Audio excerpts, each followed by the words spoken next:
हर हर महादेव। जैसा कि आप सब जानते हैं कि केदारनाथ मंदिर के कपाट 10 मई को खुल चुके हैं और आज मैं आप सबको बताने जा रही हूँ कि अगर आप केदारनाथ के सफ़र पे जा रहे हैं तो आपको कहाँ जाना चाहिए, कि कहाँ रुकना चाहिए, कैसे दर्शन होंगे, बजट कितना पड़ेगा, ये सारी ज़रूरी बातें। तो आइए आज अपने इस सफ़र की शुरुआत करते हैं। मैंने अपने सफ़र की शुरुआत दिल्ली से की थी। मैं दिल्ली से बस पकड़ी हुई थी रात के 10 बजे, एक स्लीपर बस जो कि मुझे 850 रुपये का पड़ा था। उसने मुझे 3:30 बजे सुबह हरिद्वार उतार दिया था। फिर वहाँ से हमने एक बोलेरो शेयरिंग लिया जो कि 900 पर हेड पड़ा था और उसके बाद हमारा ये खूबसूरत सफ़र हरिद्वार से शुरू होता है।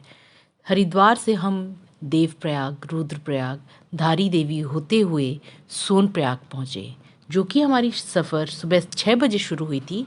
हम सोनप्रयाग 2 बजे तक पहुँच गए थे। 2 बजे पहुँचने के बाद हमारे पास वक्त बहुत ज़्यादा था, तो इसलिए हम पहले त्रिजुगी नारायण मंदिर चले गए। वहाँ त्रिजुगी नारायण मंदिर में वहाँ के दर्शन लिए, वहाँ के खूबसूरत नज़ारों का आनंद उठाएं। उसके बाद हम वापस सोनप्रयाग वापस आ गए। सोनप्रयाग से फिर हम शेयरिंग कैब के लिए चले गए जो कि हमें गौरीकुंड पहुंचाता। गौरीकुंड सोनप्रयाग से लगभग 5-6 किलोमीटर ऊपर पहाड़ी पर पड़ता है। हमें कम से कम आधा घंटा 20 मिनट लग गया था। उसके बाद हम गौरीकुंड पहुंच गए थे। हाँ, इन सब में मैं एक चीज़ ज़रूरी बताना आप लोगों को भूल ही गई कि जब भी अगर आप ऐसे सफ़र पे जाएं, आप हर चीज़ एडवांस बुकिंग करके ज़रूर जाएं। जैसे कि मैं चाहती तो मैं सोनप्रयाग में भी रुक सकती थी, लेकिन सोनप्रयाग में रुकने से दिक्कत ये होती कि मुझे सुबह अपनी ट्रैकिंग शुरू करने में वक्त लग जाता और मैं चाहती थी कि मैं जल्द से जल्द अपनी ट्रैकिंग शुरू करूं ताकि मुझे बाबा के दर्शन जल्दी हों। इसलिए मैंने पहले ही गौरीकुंड में रूम्स, होटल्स वगैरह देख के बुक कर लिए थे।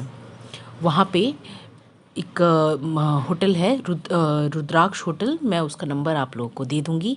आप लोग जब भी गौरीकुंड जाएं आप उनसे पहले कांटेक्ट कर लें, वो आपको रूम्स भी प्रोवाइड कर देंगे और उनके पास टेंट्स भी अवेलेबल होते हैं जो कि बहुत ज़्यादा कंफर्टेबल होते हैं।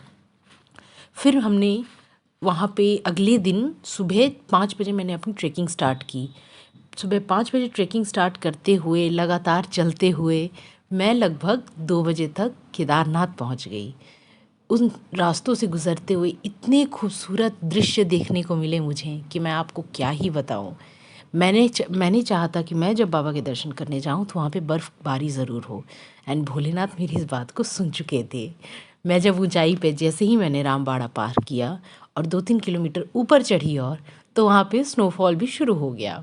फिर हम लोग जब पहुँचे स्नोफॉल बहुत ज़्यादा था, विजिबिलिटी लगभग समझिए नाक के बराबर हो गई थी, कुछ दिखाई दे ही नहीं रहा था। इसलिए हम पहले जिस होटल में हमने केदारनाथ मंदिर के पास हमने जिस होटल को बुक किया था वहाँ पे चले गए। जाके थोड़ी देर रेस्ट किए, फिर शाम को जाके हमें दर्शन मिले। कपाट बंद होने वाला था इसीलिए हम जल्दी लाइन में लग गए थे। भीड़ भी उस वक्त बहुत ज़्यादा ही कम थी।